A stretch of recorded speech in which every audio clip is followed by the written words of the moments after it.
Hi guys, and welcome back to my channel. Today I'm going to be folding nappies and chatting to you, because if you clicked on this video you know that this is going to be a Q&A. So basically finding out a lot about me. So I've asked you to ask me questions on Instagram as well, and basically I'm going to be answering them here. A lot of your questions were around my job, so obviously because I've got lots of friends and family on Instagram, there's a lot of questions around what am I doing now, so I'm going to be covering that today.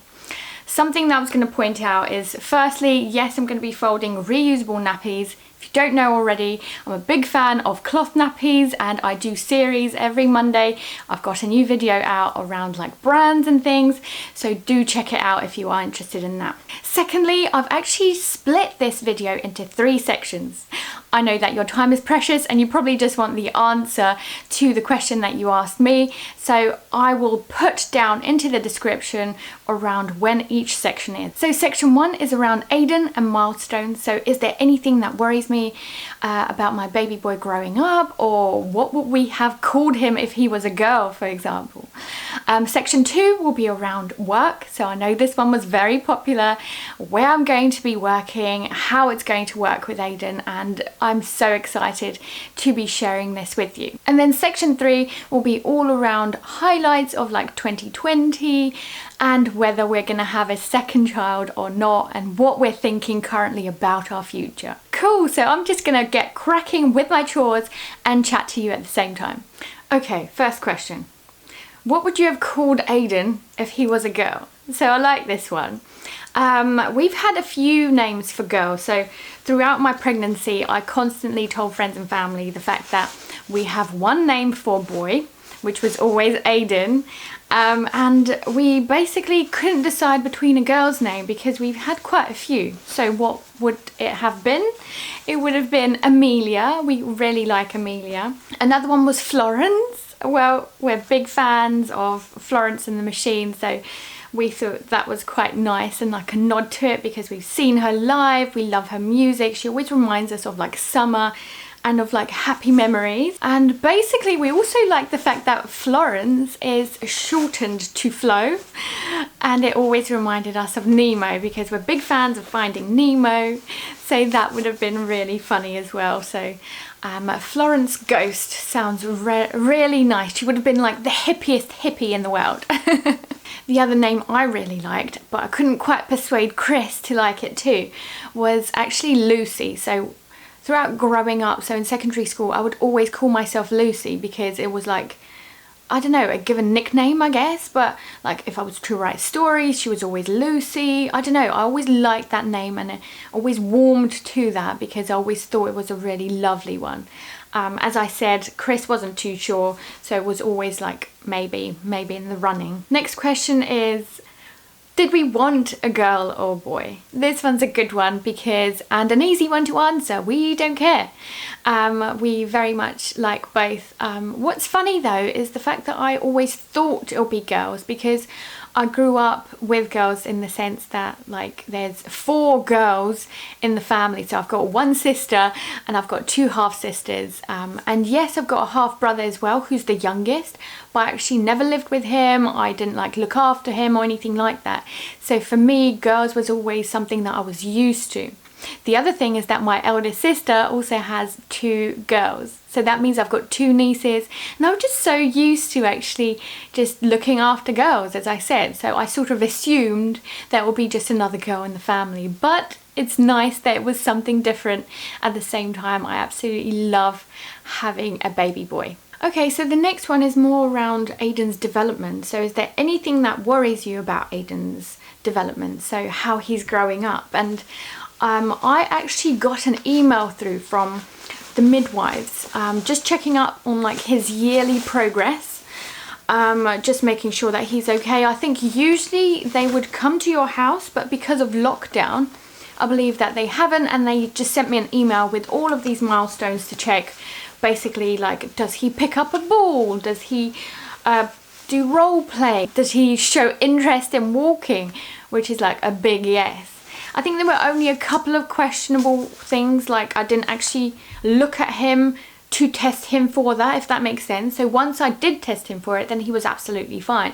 When he's 11 months old, he's not even a year, and these milestones are for 12 months, aren't they? So no, he's very good. But the only thing I will say is, although he's hit that milestone of saying mama, dada, nana, which is good, I think that's the only thing that worries me in the future. Because he's bilingual, I reckon he's might speak a little bit later. I know that my nieces did. So this is something that I'm looking out for. Cool, so let's move on to section 2. I know that everybody's excited about this. I can't wait to share this with you. So basically, I'm going to be starting work as an SEO manager at Demnoms. So Demnoms has been bought by Boohoo early this year, I believe, or late last year perhaps. And basically they are treating Demnoms as a little bit like a startup, because they've got a completely fresh new team. It's going to be online only, so no more stores. And obviously, if you know Boohoo and stuff, like, they're online only, and I'm just super excited to be working for Boohoo, but back at Demnoms. So if you know my career path, I actually started off at Demnoms. So I was a digital marketing assistant there, so doing SEO there. And I'm just super excited to be managing a team for somebody who I used to be the team, if that makes sense. So cool, so how's it gonna work? So at the moment, the plan is to have Aiden at my in-laws. So it's so lucky that I get to actually work remotely during this time, during that transition period that's so hard for mums.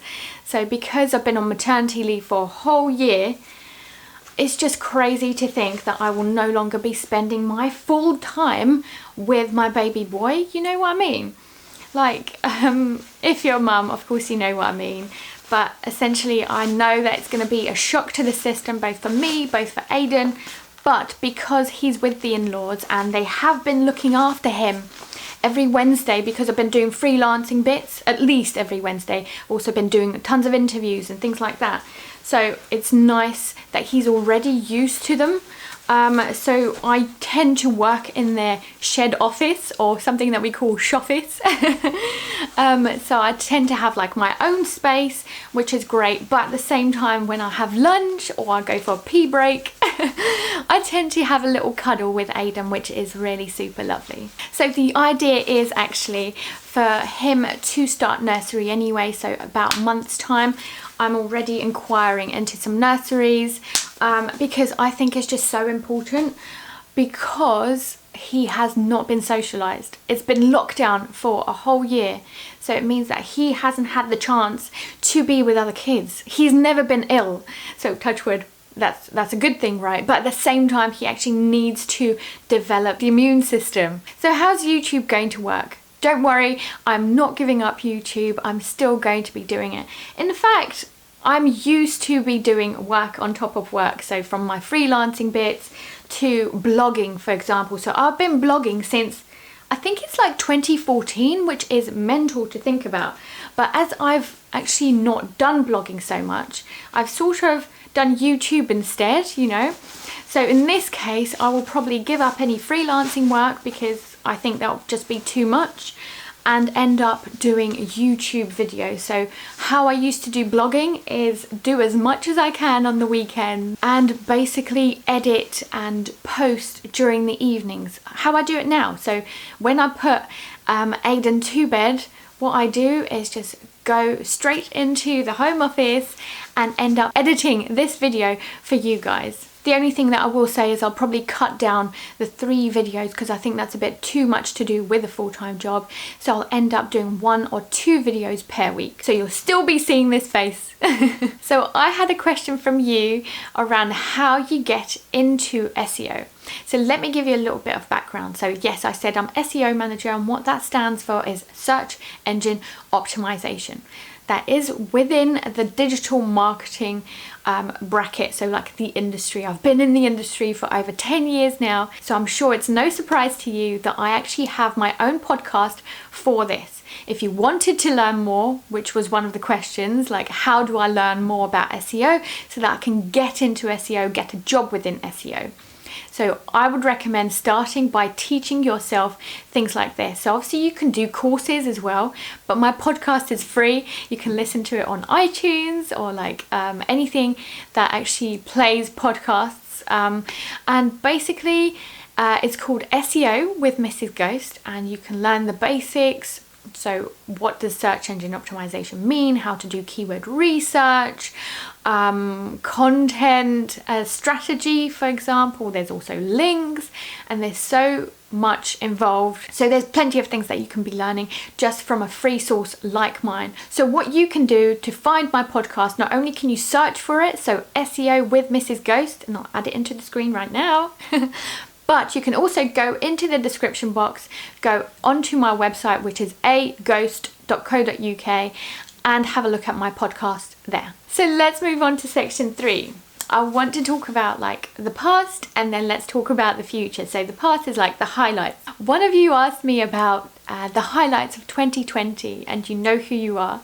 Basically, I can't imagine my life without my son anymore, and I think the fact that my husband was able to share most of my maternity leave with me because he's been on furlough, so I'd say my highlight was the fact that I had everybody at home with me whilst Aiden was growing up. One specific moment that I very much remember is us going to the park, Chris playing with Casper.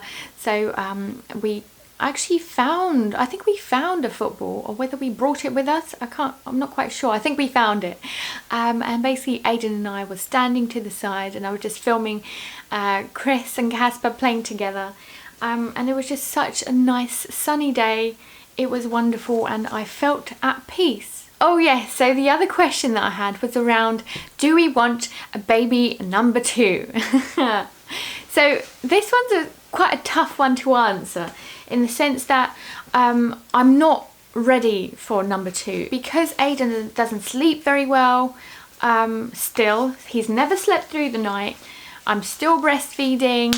I'm starting a full-time job, so that's going to be like taking up most of my time, and I love what I do. I'm just getting myself to have myself. So what I'm trying to say is I finally got some independence, or getting some independence from a baby, and so I'm actually a little bit scared about thinking a second one at the moment. The other thing, obviously I had a C-section, so the doctor told me to wait at least 2 years. The other thing is, I'm going to be quite honest with you, I had a miscarriage before Aiden. So I've learned that no matter how much you think you want to plan for something, it might not come about. So I don't want to plan it, and in fact me and my sister have a 6-year gap, so for me that's absolutely normal. So I think Chris is always keen on having more children, so he was born into a family of 4 kids. So because he's got lots of other siblings, he's used to a big family. I grew up just me and my sister, for example, and we had such a big gap, whereas he and his family didn't really. The other thing I'm going to say is, if you know me, Chris and I have been together for over 13 years and we've never rushed into anything. So for example, we got married, like I think we were 7 or 8 years together. We were then married for 4 or 5 years before we actually had Aiden. So as you can see, we're in no rush in having a baby number 2. So the last thing I'm going to finish up with is something that I got asked, and do get asked still, around how I get everything done. I guess it takes the past, the future, and everything together, because it's something that I do day to day. It's a routine of mine, and I guess you can call me a workaholic, which I don't know how to take, whether it's a compliment and whether it's not. But essentially I have to actually plan in time to relax, because I know that I need to do that for my mental health. That's a little bit scary, but that's how I get things done. I will do a video on this. But basically I've got a podcast, I've got YouTube, I do this, like reusable nappies, I do mothering, if you can say that. I guess I just tend to do lots of good planning. So I have a schedule, so I'm going to do this here, this there, and I'm quite flexible about it as well, because when Aiden goes for a nap, I'm like, oh, what can I do now? And instead of like relaxing and watching TV, because I can do that with him, I actually end up doing something, so like editing a video or filming the next thing or doing something for Instagram, that kind of stuff. So that was me rambling on, and I hope that I answered all of your questions. Yes, there were a few personal questions that I've not actually included within this video, but I'm hoping to actually bring Chris into one of these Q&A sections in a month or two to actually answer some more of your personal questions around how life has been post-baby. What I found is actually that I've done all of my nappies, so thank you for that. Thank you for joining me on my chores. I hope I answered everything, and if not, do ask me more so that I can do another video for you like this. Thanks so much for watching.